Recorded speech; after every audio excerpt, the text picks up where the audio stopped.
In this lesson, we want to take a look now at customizing the Helix Ultimate, what you see here. So there's two customizations, the framework itself and the content that goes on.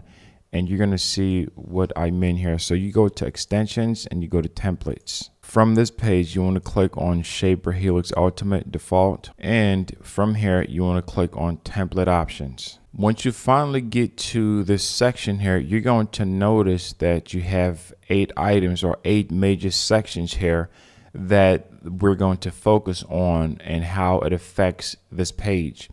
So you scroll down, you should be able to see the page on the right side, and you should be able to see this navigation here on the left side.